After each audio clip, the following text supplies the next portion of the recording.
Proper hype for this next generation has been a long time coming, to be honest. I talked about this previously, but Sony's event revealing PlayStation 5 games was their big chance to seize the mindshare for next generation conversations when all eyes are on them. And thankfully, they delivered in style. The PlayStation 5 event is easily the best show Sony has put on since 2016, with a relentless focus on games and absolutely no filler. As for those games themselves, it helps that they look great, delivering on hype and promising an exciting slate of software for Sony's next generation console. It was, all in all, a very good show. It was extremely well paced, we saw a ridiculous amount of games, I was actually keeping notes, but I lost track because there were simply so many, and the content was spectacular too. Does this show demonstrate, as Jim Ryan promised, why this is the biggest generational leap yet? Well, in the end, I suppose that is an irrelevant point, because even if it's a tiny generational leap, as long as it's backed up by great games, people will come, and so the games were the focus. Ratchet? Who? And they were great games too. We saw Gran Turismo 7 promising a full-fledged campaign mode for those who were let down by sports online focus, and it continued the tradition of a Gran Turismo game giving us a look at the graphical capability of an upcoming PlayStation console. Spider-Man Miles Morales looked to be a great continuation of 2018's web-slinging adventure, this time starring Miles as the web-slinger. We got to see a brand new game in the Little Big Planet universe, made by Sumo Digital, starring Sackboy in his first 3D platformer, which seems to have taken a lot of cues from Nintendo's excellent Super Mario 3D World.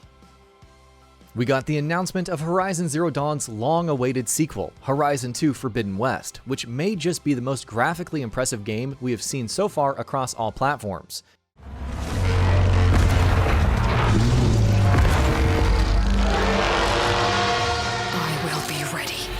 The long-rumored Demon's Souls remake was also confirmed, and it looks gorgeous. And in an unexpectedly delightful twist, we saw Ratchet & Clank Rift Apart, the first mainline original game in the series in years, and goodness was it worth the wait. Arguably the most next-gen looking game at the show with spectacular graphics and literal instant switching of entire levels at a time, thanks to that magical SSD.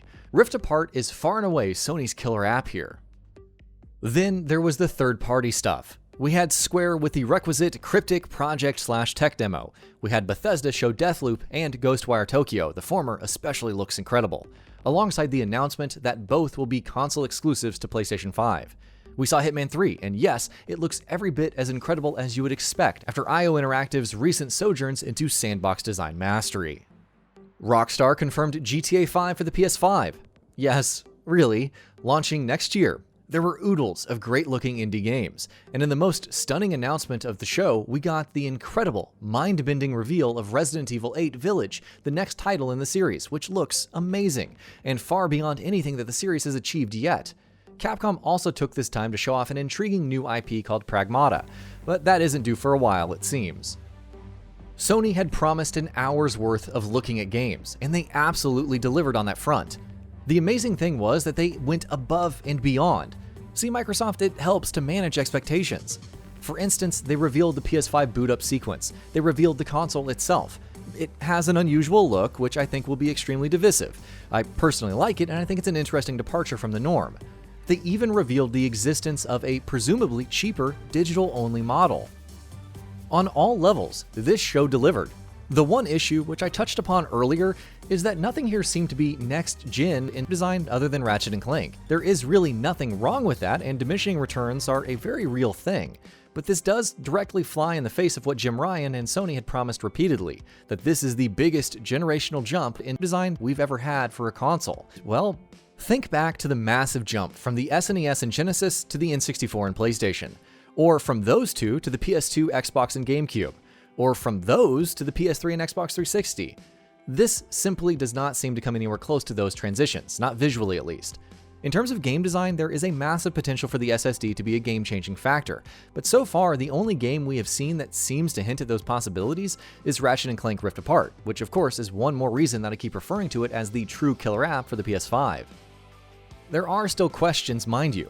We don't know when the console is launching yet, we don't know the price, though the fact that a cheaper model exists indicates that it may be touching on the higher side of things.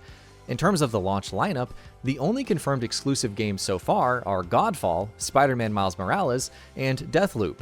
Of course, multi-platform titles such as Assassin's Creed Valhalla, NBA 2K21 are almost certainly going to be available on the console at launch, so it's not like you'll have a shortage of things to play. But we'll cross those bridges when we get there. For now, Sony delivered on their promise. They showed off a whole bunch of upcoming games, and these did look far more next-gen than anything we have yet seen for Xbox.